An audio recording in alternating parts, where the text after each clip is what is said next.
আমি তোমাকে অন্তর দিয়ে, মন দিয়ে, প্রাণ দিয়ে ভালোবাসি, কিন্তু সেই ভালোবাসাটা আমার,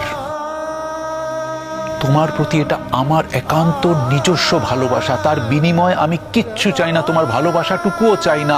এটা ওয়ান ওয়ে স্ট্রিট।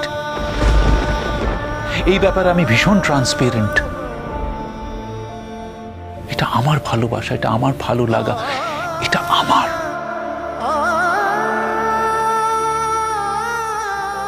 শ্রীময়ী, কেন এই কথাগুলো বলো তুমি? কিছু মানুষ আছে এই পৃথিবীতে যারা দিয়ে আনন্দ পায়,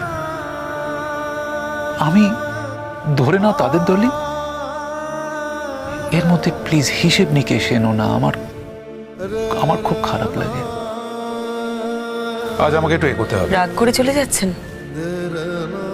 তোমার সাথে কিন্তু আমার আগের সম্পর্ক নয়।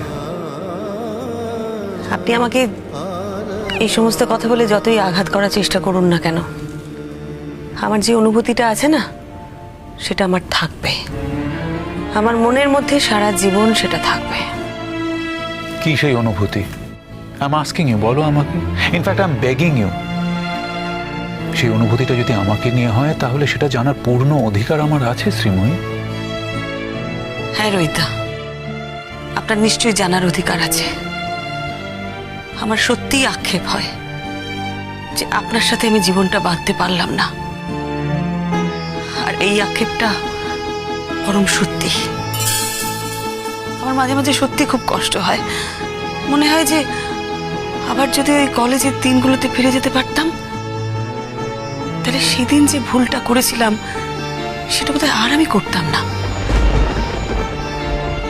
কি জানেন তো, আমি এমন একটা মধ্যবিত্ত মূল্যবোধ নিয়ে বাঁচি যে এর থেকে বেরিয়ে আমি জীবনটাকে অন্যভাবে সাজাতে পারবো না। আমাকে এইভাবেই জীবনটা কাটাতে হবে। Don't mind Shrimoyee, but you are lying. তুমি মিথ্যে কথা বলছো, অথবা তোমার মনের মধ্যে কি আছে সেটা তুমি নিজেই জানো না।